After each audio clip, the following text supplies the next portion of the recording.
overlooked part of the whole scene. Ned is brought through the crowd in chains. He scans the faces around him, and as he is dragged through, he spots Arya. She has climbed up onto the pedestal of the statue of Baelor the Blessed to see over the heads of the crowd. She is completely exposed. If the gold cloaks or any Lannister man recognizes her, she dies or gets captured. Ned just found a second daughter in danger.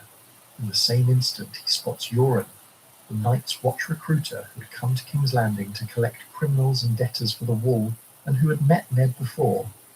The Starks had a long relationship with the Night's Watch, so Ned, in chains, being pushed through a hostile crowd, passes Yoren and says one word, or two, depending on the account.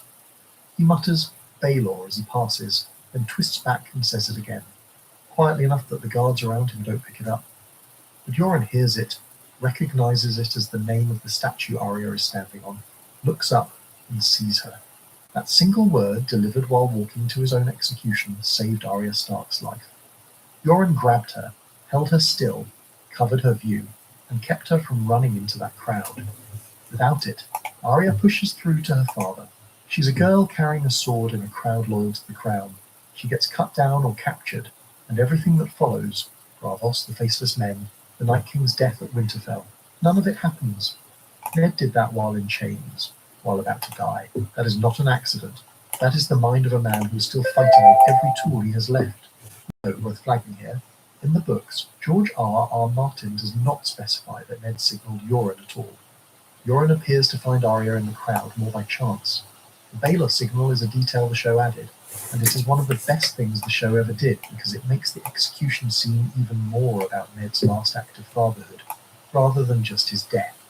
Ned says, "I am Eddard Stark, Lord of Winterfell and Hand of the King. I come before you to confess my treason in the sight of gods and men." Everyone who knew Ned Stark, every lord who had ever met him, every northern bannerman, every person in the Seven Kingdoms who had spent 5 minutes in the same room with this man, knew that Ned Stark did not lie. His reputation for honor was not just personal, it was political. It was the cornerstone of everything House Stark stood for. Eddard Stark did not betray kings. He did not plot murder. He did not seize thrones. So when he stands on those steps and declares himself a traitor, what does that actually communicate to everyone who knew him? It communicates that the Lannisters forced him to say it. Every northern lord hearing that confession knew it was false. Every man who had fought with Ned in Robert's Rebellion knew it was false. Robb Stark, who was in the field with an army at that exact moment, knew it was false the moment the words reached him. And what does the North do when Joffrey executes a man who confessed under duress? The North declares him the king in the North.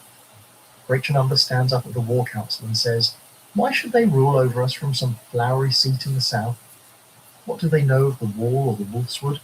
And he pulls out his sword and names Robb Stark the king in the North. House after house follows. The confession that was supposed to humiliate the Starks and pacify the North does the exact opposite. It turns the North into a nation. Tywin Lannister calls the execution madness and stupidity. Those are his exact words. He says it to Tyrion's face, admitting Tyrion was right that Ned alive could have been used to broker peace with Winterfell and Riverrun, which would have bought them time to deal with Renly and Stannis separately. Tyrion, for his part, says it would haunt our family for a generation. Even Cersei in the show's later seasons muses during her Walk of Atonement that Joffrey made a catastrophic mistake. Had Ned been sent to the Wall, the North would not have gone to war, and Tywin could have dealt with Robert's brothers one at a time.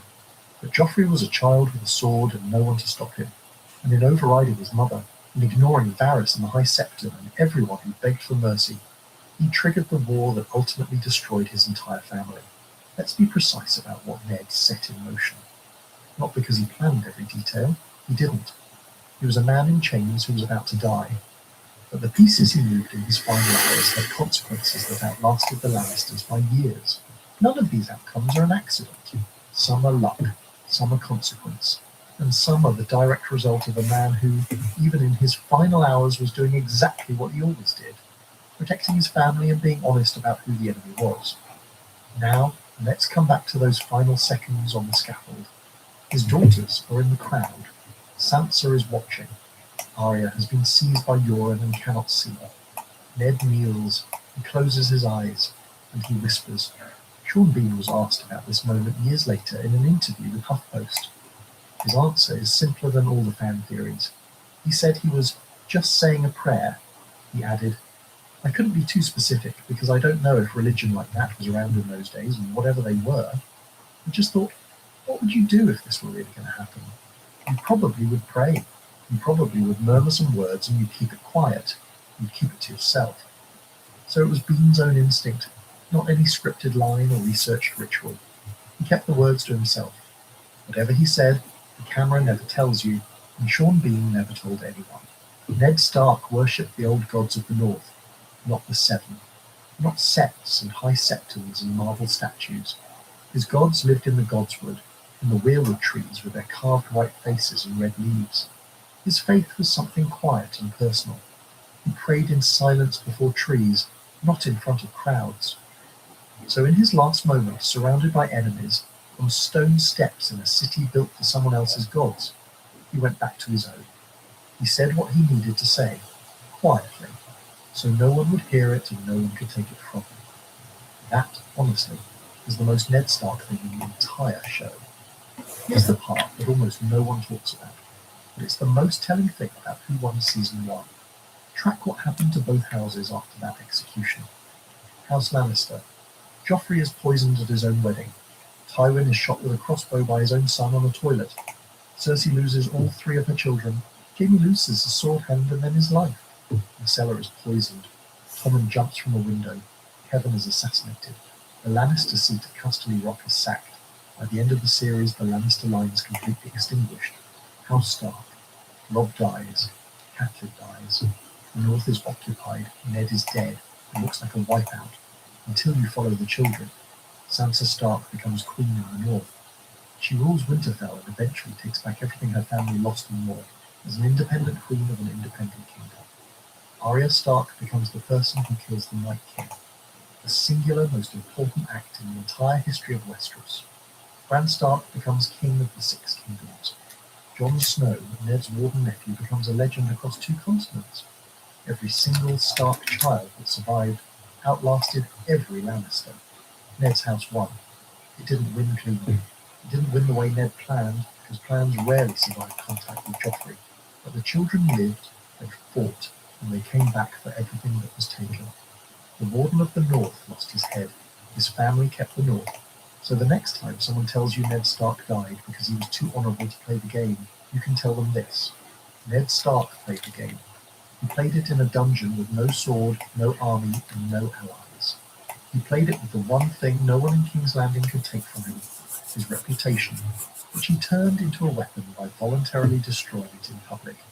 He played it in a crowd with a single word that saved his daughter's life. He played it on the scaffold with a prayer his enemies never understood and his gods had no reason to doubt. He didn't win on the day he died. But the people who killed him lost everything in the years that followed. Winter came, and the North remembered. If you're someone who goes deeper on Game of Thrones, the books go even further with Ned's chapters in the dungeon. George R.R. Martin puts you inside his head, and it's not a broken man you find in there. It's a man taking stock. If you've only watched the show, that's a worthwhile read. And if this kind of analysis is something you want more of, things the show gave you on the surface that are hiding something else underneath, subscribe, because that's exactly what this channel is for. There are threads like this running through every season, and most of them have never been pulled all the way. Hit subscribe, leave a comment with what you think Ned was actually thinking in that dungeon, and we'll get into the next one. We're on road. Together. We both gained weight after kids and needed to make a change. On road, we were prescribed FDA-approved GLP-1s. Ro gave us the care and support to do it together. Order filled. So what does it feel like?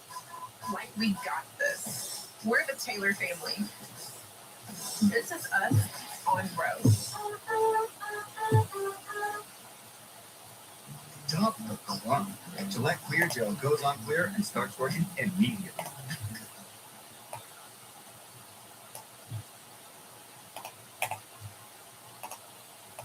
Okay, so just recently the President of the United States gave a speech, and a lot of people were looking forward to, hopefully, the announcement of the end of the war.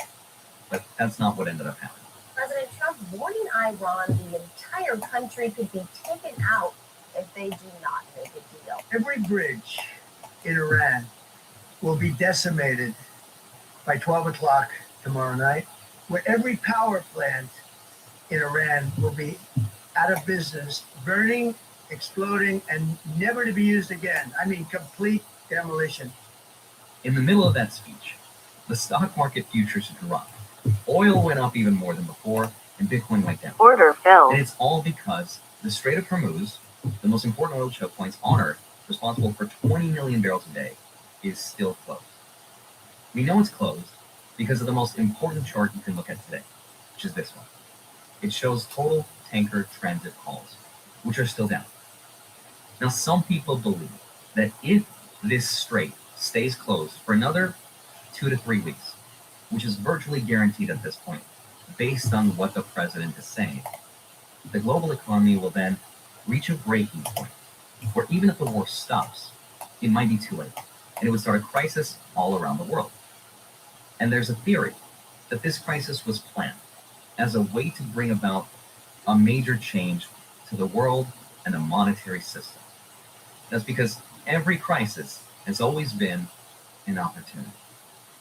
This pandemic has provided an opportunity. Here we are now with an economy in crisis, but with an incredible opportunity. It's certainly a major crisis, but it also offers us a unique opportunity. Unprecedented opportunity to rethink and reset. The great opportunity for reset. Opportunity for us to reset. For a reset. The president says, in part quote, "A whole civilization will die tonight, never to be brought back again.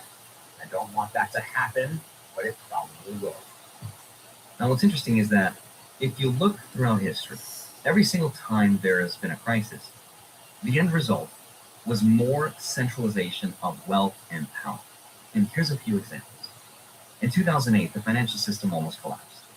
And within weeks, the Fed invents quantitative easing, where they buy trillions in assets and bail themselves out. In 2020, the global pandemic shuts down the world, and we're told to stay home. And within a few months, governments all around the world are talking about something called the Great Reset. Klaus Schwab, who's the founder of the World Economic Forum, publicly states the pandemic represents a rare but narrow window of opportunity to reflect, reimagine, and reset our world. But COVID was the crisis, and the opportunity was global coordination of everyone's economies and currencies and centralized government. Your Royal Highness. All right, we're going to try this one more time. The future is built by us, by a powerful community as you here in this room. The point is, there's a pattern throughout history. Every single time there's been a crisis, there was an opportunity for central planners to change how the world worked. Now, I'm not saying that there's some shadowy room somewhere where there's 12 people that plan all this. I don't think that's how it works, but what I am saying is that when there's a crisis, whether it's real or not, the people that are closest to power, who saw it coming, have always used it as an opportunity to upgrade the system in a way that centralized power. So the question that I want to explore in this video is, what is the next crisis? And what is the opportunity to centralize more power? Let me help explain what I think all of this might look like. With that said, let's get into it. Hi, my name is Henri Jick. Hope you're doing well. Come for the finance and stay for the next once in a millennial lifetime event. All right, so I'm going to spend most of this video explaining the next crisis and then the opportunity in the last part of the video, which I think is probably one of the most interesting things I've ever written. Okay, so there's a number that economist Luke Gromen talks about, which is called the net international investment position. It sounds complicated, but what it measures is America's financial balance sheet with the rest of the world. Like how much of our stuff do foreigners own versus how much of their stuff do we own? And why is that important? It's important because if foreigners own a lot of your stuff, they have more influence over the value of it, if, for example, they decide to sell it for whatever reason. Ideally, you want foreigners to own less of your stuff in a conflict situation. Okay, so right now, That number is negative 87% GDP. What is that? To put it in perspective, after the first Gulf War, it was only negative 7%. After the second Gulf War, negative 12%. After the 2008 financial crisis, it was still only negative 15%. But then something happened. We just kept selling assets. We sold our stocks, we sold our real estate, our treasury bonds, and who did we sell it to? We sold it to China, to Europe, to Japan, and to anyone running a trade surplus against the United States. And that is why today, foreigners own about $70 trillion in US dollar assets. 9.4 trillion of that is US Treasury bonds alone. Now, here's why that might be better. Those same places, Europe, Japan, China, Southeast Asia, are also the most dependent on oil going through the Strait of Hormuz. And that strait is obviously closed. But they still need to buy oil. And oil is priced in dollars. So they need dollars. Now, I've got a question. Where do foreign governments and central banks get dollars from when they need them really fast? The answer is they're dollar assets, right? They're US stocks, US bonds, they're US treasuries. They have to sell them. And that's already happened. Foreign central bank holdings of US treasuries at the New York Fed just went down to the lowest level since 2012. In 4 weeks, tens of billions of dollars are gone. And that's just the beginning because it'll probably get worse. Why is it going to get worse? It's going to get worse because when countries sell treasuries, treasury yields go up. And when yields go up, the cost of financing America's almost $40 trillion debt goes up as well. Now, the most important bond to look at right now is the 10-year treasury and its yield, which was in the threes when this war started, but it went up in the last 4 weeks. Now, the question is there a point at which bond yields hitting a certain level breaks the economy? Like, how high does this number have to go for things to start to get really bad for everyone in the US economy? And according to the best research I was able to find, the danger zone is somewhere between 4.6 and 4.8%. And once we get there, we can enter into what they call a debt spiral. What is that? It means the more expensive it is to borrow, the bigger the deficit. Bigger deficits mean more borrowing. More borrowing means higher rates, and it's a never-ending loop. And at almost $40 trillion in debt, that spiral hasn't been fast. Which is also why Jerome Powell said what he said recently about the debt growth rate in the US being non-sustainable and ending badly. And it's not necessarily that this 40 trillion number is too high, it's that it's growing faster and faster. And that's bad because that doesn't just burden our generation, but future generations as well. So the question is, what can the US do with that? There's 3 possible outcomes, and here's what they are. Outcome number 1, let yields go up, right? Let the market do what it does. Treasury yields go to 5, 6, maybe higher. That crushes the US stock market. Why?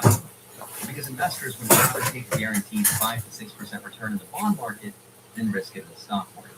And because stocks and tax receipts, aka what the government collects in taxes from us, those move together. And when markets go down, so deficits expand, housing gets weaker, consumer spending collapses, banks take losses, and we enter into a recession. And because of that negative 87% net international investment position, this recession triggers a debt spiral that sort of takes the rest of the world with us. Not good. Outcome number 2, print money at the same time oil prices are going up. The Fed steps in, it does what it does, quantitative easing, it buys treasuries, it caps yields, and it does what's called yield curve control. It saves the bond market. But you're also putting liquidity into an economy that's experiencing an oil shock, and that causes inflation. Economist Luke Roman thinks that we could see inflation that makes 2021 look mild. Double digits, maybe worse. Outcome number 3, walk away from Iraq.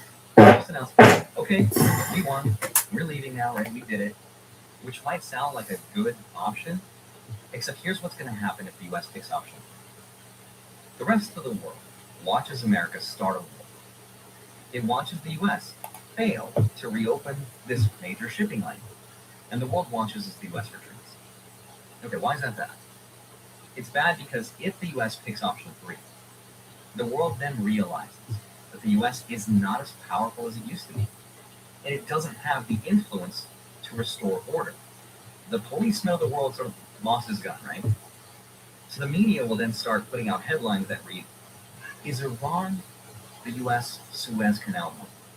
Pay attention to some variation of that headline. If you're not sure what it means, this comes from Luke Roman. It means it is the end of the US Empire. Because remember, before the US Empire, it was the British Empire that ruled the world. But Britain lost that status because of its Suez Canal moment in 1956, and it never recovered its global dominance. If the US retreats and fails in restoring this order, it sort of accelerates every country's decision to price their oil in something other than dollars. Countries would say, okay, I guess I don't need to use dollars anymore because the US can't protect me and it can't enforce the rules anyway. I'm going to trade with other countries in whatever currency I can find. Okay? Which also means a weaker dollar, which is also inflation. So every outcome sort of leads to inflation and a weaker dollar. Now the question is, of all these 3 options, which one is the US going to pick? Based on everything we know so far, the option that the US will most likely pick is going to be option number 2, big credit, into rising oil prices. And the Fed's balance sheet, which is right here, which was $9 trillion at its peak and has been shrinking, starts going back up into a crisis. So money printer go burr again, if you remember that from 2020. The technical term for money printer go burr is, of course, quantitative easing, or QE. That is the option the US will most likely pick. But there's a very big catch, because there's different types of QE. One of them does not affect your investment portfolio, and the other one does. Let me explain which QE I think the US will pick. There's type 1 QE, which is what the Fed did in 2008. That's when they bailed out the banks.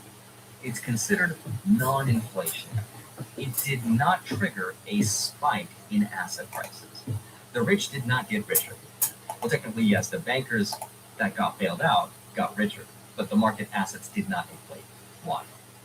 Because remember, the financial system was collapsing, right? Banks were sitting on mountains of toxic, worthless mortgage assets. The Fed stepped in and bought those bad assets directly from the banks.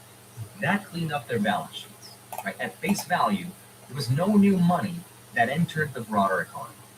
The central Papa Bank was like, hey, it's okay, guys, we'll forgive you for all those bad loans you gave out. Don't even worry about it. Right? It's essentially a cleanup, and it happens completely within the banking system without the money flowing into the real world. That's also why 2008's QE didn't cause significant consumer price inflation. Right? That's type 1 QE, aka money printing. Type 2 QE is what happened in 2020. And this one is completely different. There are a lot of things you can't reverse. Gray hair used to be one of them.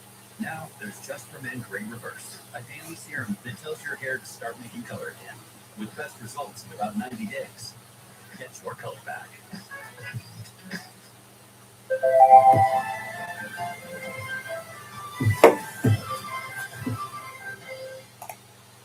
When moderate to severe remote IT support problems make work hard to enjoy, Screen Connect is there to help. Screen Connect is associated with an increased risk of faster response times, enhanced productivity, and workplace efficiency. Ask your provider if Screen Connect is right for you. Fix IT faster with Screen Connect. Come to the best place for customer service when shopping for your next car, Peterson Toyota. We've got hundreds of new and used vehicles to choose from. A wide selection to find the car that's right for you. With an expert sales staff who are here to help you every step of the way. And once you're an owner, you'll love our best-in-class service department, here to take care of you for the life of your vehicle. Make Peterson your only stop when car shopping. This is Fresh Pet. Here, there are no fillers, no spray-on flavors, no compromises. Just vet-developed recipes packed with fresh meat and healthy veggies. Because real fresh food belongs in everybody's bowl.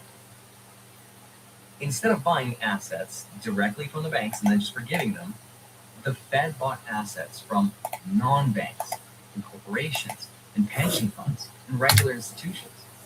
And when that happens, those sellers deposit the money into their bank accounts.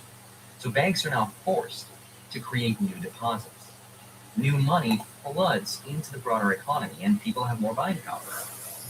But the supply of stuff in the world didn't change. So then what happened? Prices went up. Not right away, there was a lag of about 12 to 18 months. The Fed did huge type 2 QE money printing in March 2020, and then 18 months later, inflation hit 9%. The original economists who created this term QE actually warned this inflation would happen, but nobody listened. Instead, the media told us this. These were the headlines. Here's why economists don't expect trillions of dollars in economic stimulus to create inflation. They were all wrong. In 2020, BlackRock presented this exact Type 2 QE at something called the Jackson Hole Conference. They essentially told the Fed what the plan was, and then 6 months later, BlackRock went ahead and did it. Now, how all of this is related to what I'm talking about is that option number 2 is the option that the US will have to pick. Printing money into the oil spike. The inflation that might happen after that could be a lot higher than 9%, 12 to 18 months after that. That would make this graph much, much worse, right? This is where economic growth slows down and inflation goes up. That is called stagflation, and it's very, very bad. Okay, so that is the setup. That's the world as I see it. And the next important question of this video is, well, what is the next phase? What comes after this? What is the opportunity to centralize power? And here's the best theory that I've come across. In order to understand it, you have to put yourself in the mindset of these central planners, the people who influence the world's policies. Here's the core problem that they have. The first major problem is AI and automation. Once AI is allowed to be unleashed into the economy, it's going to displace a lot of jobs. It's going to be painful because not everyone will be able to adapt. But let's say they do. Let's say, optimistically speaking, AI becomes so productive that we find ourselves in a perfect utopian world of abundance where no one needs to work. What's going to happen then? I think inevitably we're going to need some sort of universal basic income. If that happens, though, that's going to give society way too much free time, and people will start waking up. They'll start organizing. The political process becomes a real thing again. And that's not good if you're a central planner, because you want to be in control of that system, and you want people to be reliant on it. And you want people to be too busy thinking about how to pay their bills, right? That's problem number 1, and it needs to be solved. Problem number 2, though, is the U.S. has almost $40 trillion in debt. It's growing faster than the economy, and now with yields going up, the cost of that debt is growing faster and faster. So how do you solve that problem? The way to solve it is that you find someone else to hold the debt for you. You distribute it to the entire world, but instead of distributing it through inflation, right, because that only works as long as you're able to export, as long as other countries want your assets. But what if they don't, right? And what if the next distribution phase is not the institutions? What if it's through people, right? What if the best way to distribute this debt is already in everybody's pocket? So here's what I think the next phase of this new monetary system is going to look like. In a nutshell, what I think will happen is the US debt gets privatized and uploaded to the world. Every major corporation will become a bank. Every major app will become a wallet. And every person on earth with a smartphone will become an unknowing creditor to the United States government. They will solve the debt problem and the AI problem at the same time with a digital currency system that funds the government, controls the UBI payments that feeds the people that lost their jobs to AI in the first place, and it gives the central planners a button that they can turn on or off for every single person's financial life. Oh yeah, hold on. That sounds crazy, right? What does that even look like? All right, so imagine Tesla announces a digital wallet. You load it up with dollars. Tesla takes those dollars and invests them into U.S. Treasury bonds, earning, let's say, 4 or 5%. Tesla keeps a little, passes some back to you in the form of rewards, discounts on your next car, maybe charging credits, maybe an actual yield. But you're happy because your money's working for you. Tesla's happy because they're earning a spread on their deposits, and the U.S. government is happy because someone bought more of their debt. Now multiply that across every major corporation on Earth.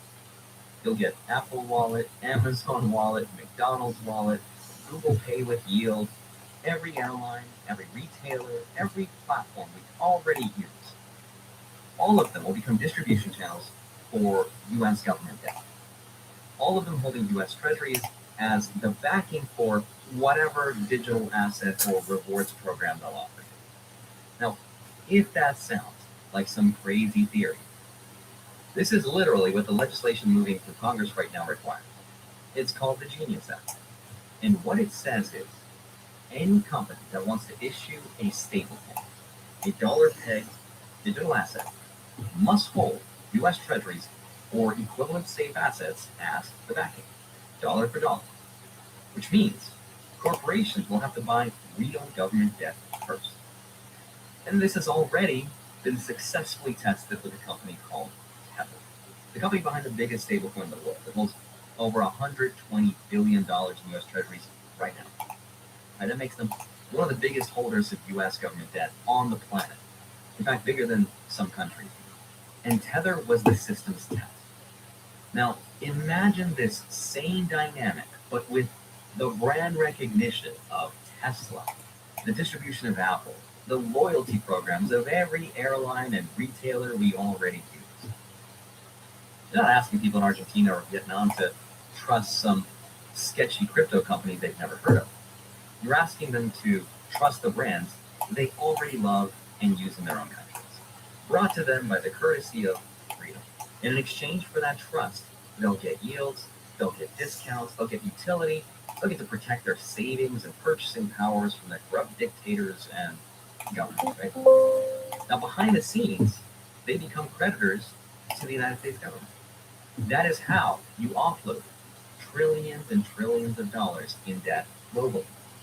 All you need is CBDCs, legislation, and 8 billion smartphones. Now, unfortunately, this system, as convenient and generous as it sounds, is also going to be the most sophisticated financial control grid that will ever be built. And the reason I say that is because it's also already been tested. Tether has already frozen wallets. It's happened dozens of times. It has sanctioned addresses, flagged accounts, regulatory requests. All it takes is a line of code, and they can turn your money off. Now, you'll still own your money, technically. It just might not work on Tuesdays, or in certain stores to buy certain things, or if you said something the algorithm didn't like, or you didn't get vaccinated, or if you bought too much meat that week, and meat is energy intensive, and we need to conserve energy, right? Not just Tether, a relatively small private company, but scale this capability to a system where every major corporation's digital wallet is going to be susceptible to U.S. regulation, backed by U.S. treasuries, governed by U.S. law. And I think you're going to get something that makes the SWIFT banking system look like peanuts. Now, SWIFT can cut a whole country off from the global financial system. That's a lot of power. But this new system will be able to target anyone, no matter where they live, even if that country and its laws prohibit this system.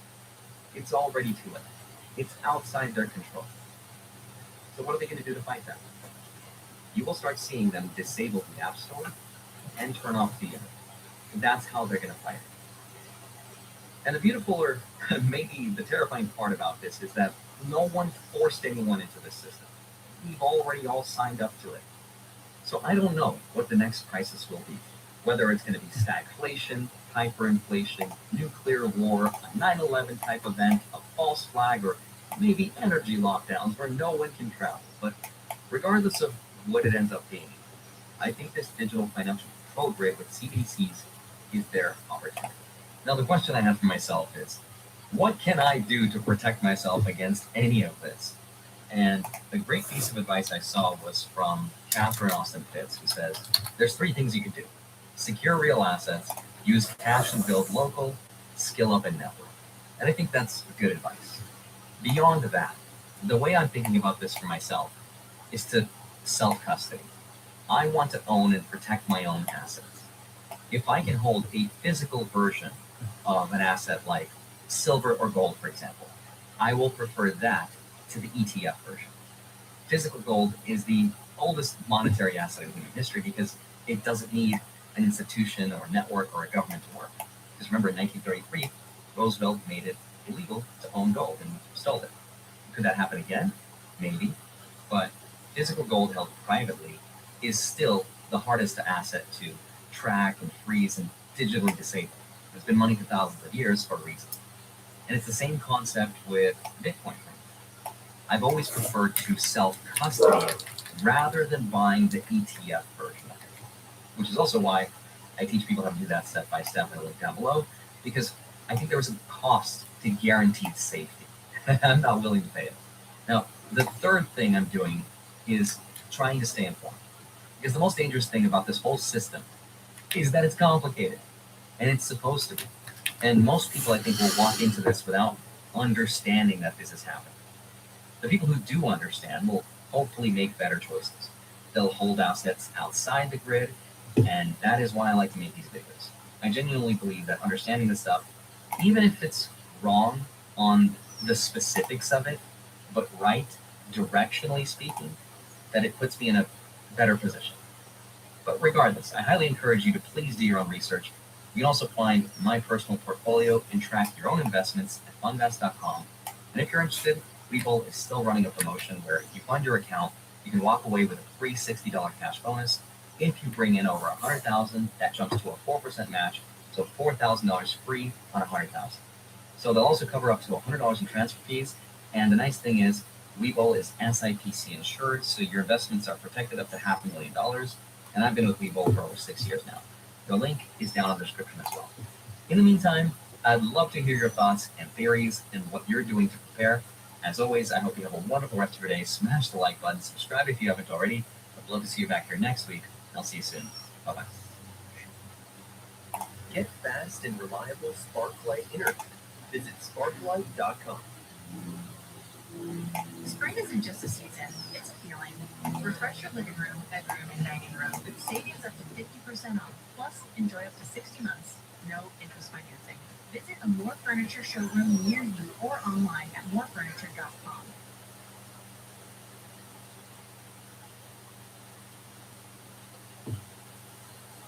Oil prices have a much bigger impact on your retirement savings than you might think. And a lot of people are learning the hard way. The volatility in the Middle East means volatility in your portfolio. The last time a Middle Eastern conflict triggered an oil shock of the magnitude that we're seeing now, which was the Arab embargo of 1973, oil quadrupled in price. The S&P 500 fell 48%, and the recession that followed lasted an entire 16 months. Since February 28th of this year, Brent crude is already up a staggering 40%. The IEA has called this the largest oil supply disruption in the history of global energy markets, and the S&P is already down more than 9% year to date, with the NASDAQ down 6% in a quarter. And where it goes from here is anybody's guess. But there is a phenomenon at the heart of what's happening in the markets right now that is transferring trillions of dollars from the people that don't understand it to the people who do.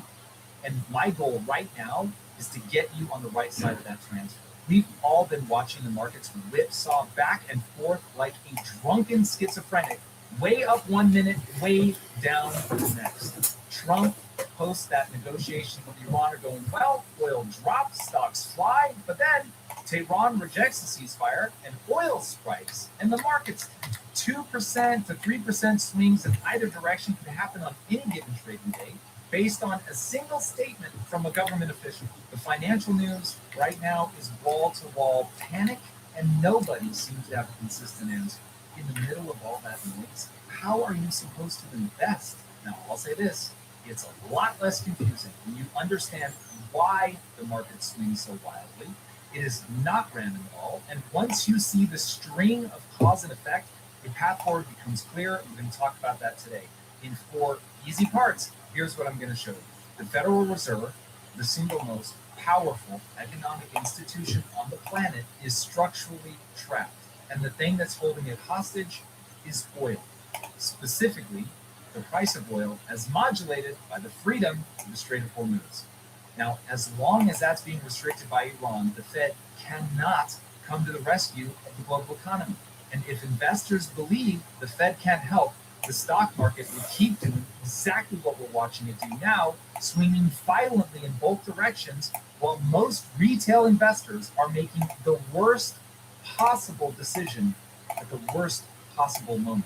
By the end of this video, you're going to understand exactly how the Fed has gotten trapped by oil, what history tells us about how all of this is going to end, and what the investors who come out ahead are doing right now while everyone else is panicking. In part 4, I'm going to give you a clear go-forward roadmap, but make sure you do not skip part 2, where we analyze 100 years of predictive data so that you can move smart right now. Welcome to part 1, the cage, how oil holds the Fed hostage. Now here's a stat that's going to shave a couple hours off of your sleep every night. Of the 11 U.S. recessions since World War II, 10 were preceded by a sharp spike in the price of oil like we're seeing now. That's the documented finding of James Hamilton, one of the most cited economists in the world on this exact subject. He first published this finding in 1983 and has been updating it ever since. The relationship between oil and recession is about as close to a law of economics as you're going to get. The single exception, mild downturn in 1960 that most economists just brush off. Every other major economic contraction in modern American history was preceded by a spike in the price of oil. Oil is so foundational that it essentially touches every aspect of the economy, acting as a sort of doppelganger of inflation itself. So when you're trying to understand why the markets are behaving so manic right now, this is where you start. Not with Iran, not with Trump, with oil. There is a true cause and effect relationship. The Federal Reserve has one primary tool, the manipulation of interest rates when it's trying to influence the economy. And when the economy is struggling, when growth slows, jobs disappear and stocks fall. The Fed then steps in to rectify the situation by cutting rates.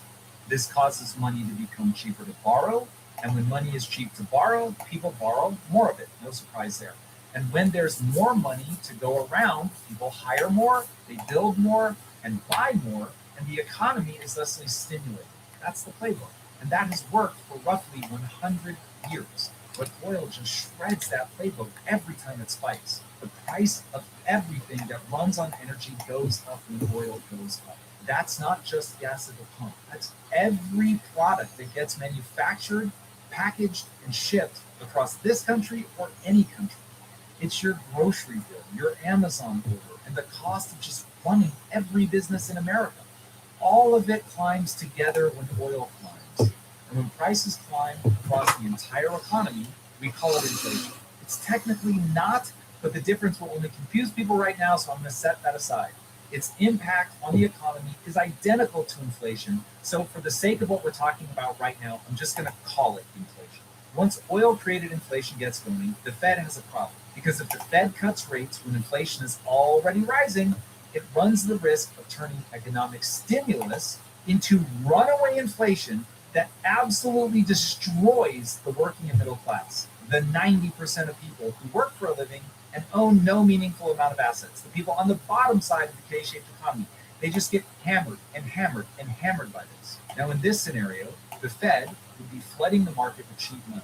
And when that happens, prices spiral even higher, even faster, causing massive economic trauma for working families. And accelerating inflation in an already struggling economy is the definition of stagflation, which is the worst of all worlds, which is why when oil goes up, the Fed is stuck. It can't cut rates to save the economy because cutting rates would make inflation dramatically worse, hurting the economy. It can't save the housing market. It can't save struggling businesses. It can't ride to the rescue. The only tool that it has is locked behind a wall of oil-driven inflation. And the only way through that wall is for oil prices to come down somehow first. That's the cage. We've seen it so many times before. And the last time we saw it, it nearly broke the country. It was 1979. Paul Volcker had just taken over as Fed chairman. Oil prices had been surging for years. First from the 1973 embargo, then from the 1979 Iranian Revolution that we're dealing with the aftermath of right now. Inflation had climbed into double digits, and Volcker made the decision that the only way out was through. He raised the federal funds rate to nearly 20%. Think of how people would react if you did that now. Well, we may have to. It's an easy bit of history for those that were born after that, but it was brutal to live through. Your mortgage, your business loan, your credit cards, everything got unimaginably expensive. Construction stuff, manufacturing stuff, the housing market collapsed. Businesses could not afford Order to submitted. so they stopped building and started laying people off. The economy contracted so hard it triggered two back-to-back recessions. Unemployment hit nearly 11%. We're at only 4.4% right now. The cure was almost as bad as the disease. It's important to note, though, that Volcker did not raise rates because he wanted to cause a recession. He raised rates because he had no other option. Oil had taken the normal tool off the table. The only move Order left was the submitted. nuclear option. Raise rates so high that inflation gets killed, even if the economy has to take a hit to do it. That's what we're looking at as a risk right now. Not a certainty, but a risk. A very real risk that the market is desperately trying to price in every single day. And as the odds change in one direction or another, the market just swings. And that, my friends, is why a single tweet from Trump moves markets. When he posts that Iran negotiations are going well, the markets are going to fly.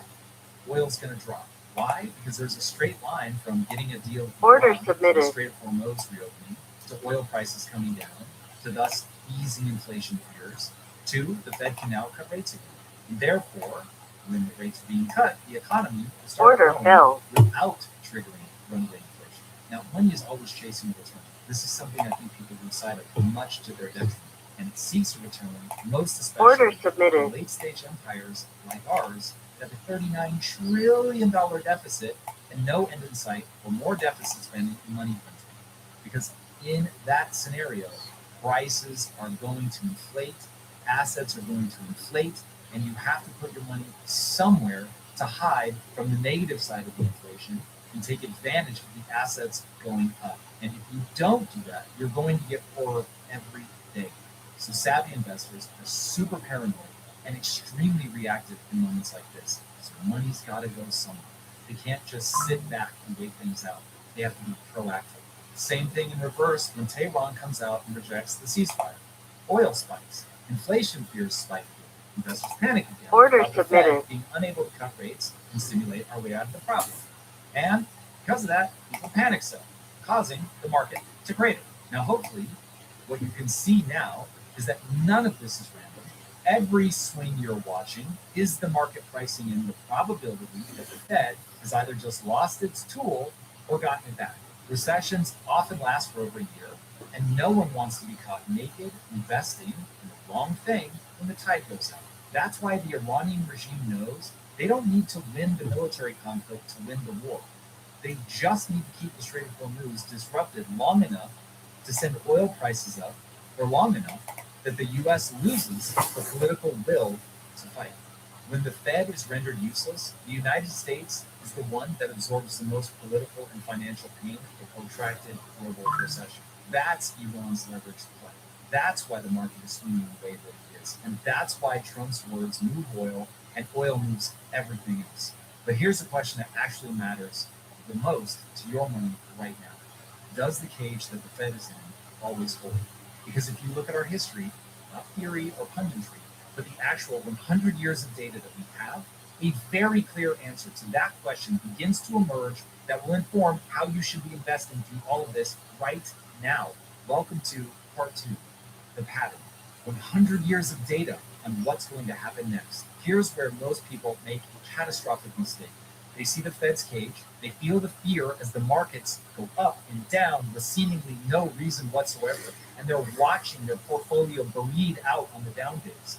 And when that's happening, they do the one thing that will guarantee they end up on the wrong side of the wealth transfer that I mentioned at the beginning. They sell. And the reason they sell is that they've never actually looked at the data.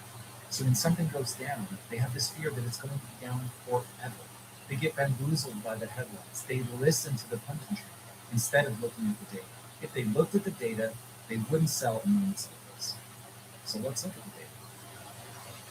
We'll get right back to the show in a second. But first, let's talk about who's profiting from your personal information. Someone is making money from the data every single day.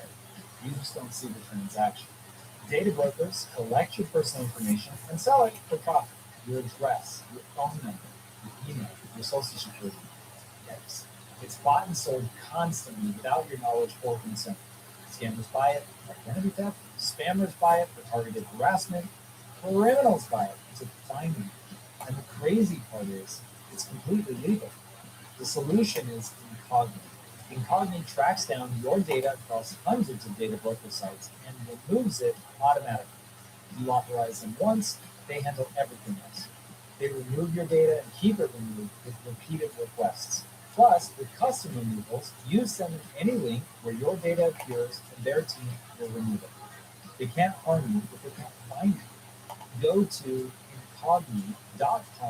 incogni.com/impact and use code IMPACT for 60% off an annual plan. Try it risk-free for 30 days. Right now, it's the back to the show. We'll be right back to the show, but for now, let's talk about how your body actually operates. Your body is a system. When one part suffers, everything suffers. Collagen is structural protein for your entire system. Order it's not filled. just skin. It's the foundation for your joints, your gut lining, your connective Order tissue, canceled. everything that holds you together and keeps you functioning. That's why I'm a huge fan of Paleo Valley's bone broth protein. One scoop gives you 13 grams of collagen-rich protein from grass-fed beef bones. Not synthetic collagen extracted from cow hides, real bone broth made from bones. Filtered water in time. Minimally processed the way that it should be. When you upgrade the foundation, everything else improves. Supple skin, natural wrinkle defense, better joint health, improved gut function, and digestion. My favorite flavor is chocolate, but they've also got vanilla, salted caramel, and unflavored options. Right now, Paleo Valley is offering buy one, get one free on bone broth protein. Click the link below to get your BOGO deal. And now, let's get back to the show. Since 1928, the average barrel, the kind of food right now, has lasted All right, guys. 9.5 months. And during those 9.5 months, There we go. this is 35%. I know I crashed out my account. I totally get that. But here's the Um, other side of that equation. I'm not sure why I did that. Full mode, the It was like, oh yeah, we're just gonna buy it because this is an uptrend. We're gonna just stay in it until they close my account or is the uptrend. So that's what I was doing. Let's see that account. Now watch me get liquidated on this account because of how I traded on that one. I've learned a lot the last couple days. Tomorrow we're gonna be trading a couple accounts. I have no school again. I have some school assignments we got to get done, and I got to get my resume finished. So, man, I was really hoping we can keep doing this. I mean, the great thing about futures. The dice are loaded, and they're loaded in favor of the patient investor. Now, let's not even further, because the long game is where this becomes absurdly clear. Of the last If I can keep a prop for 95 them, years of market we history, can trade the stock anytime. market has been going up 78% of the time.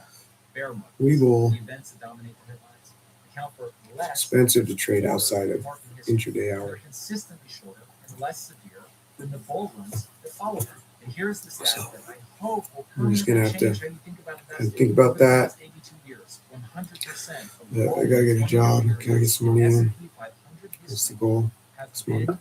positive. Every single And keep those A's up. 90%, not 95%, 100%.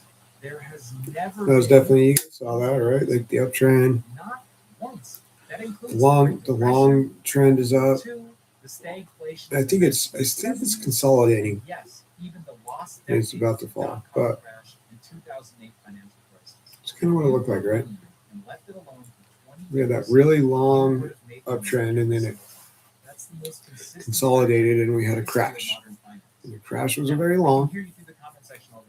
That is but cold comfort for people who it's got been rising. hammered It looks like by we're the lost consolidating decade again. in We're about to have 2000 another little crash here on So the 4 how are hour you at least. supposed to know that that's not what we're facing now? So let's see what Exactly. happens. For a very long time. All right. Now, Well, that's a great question, and honestly, I don't.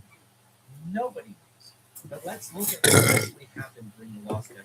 As AMG Wealth's research shows, S&P 500 produced an annualized return of negative 0.9% from December 31st, 1999 to December 31st, 2009. That's I hate the mirror. reinvested. The dollar Mirrored index images. peaked in 1999 was still worth about 91 cents by the end of 2009. It was genuinely a lost decade, but it was far from being a catastrophic loss. And the only other time that it took more than a decade to Let's face read it. was the Great Depression. This is not something that happens. Even You if hear it? you invested at the absolute peak in early 2000, right before the crash, and held for 20 years through both disasters, if you were invested broadly, you still made money, a lot of money. Not to mention people who understood what was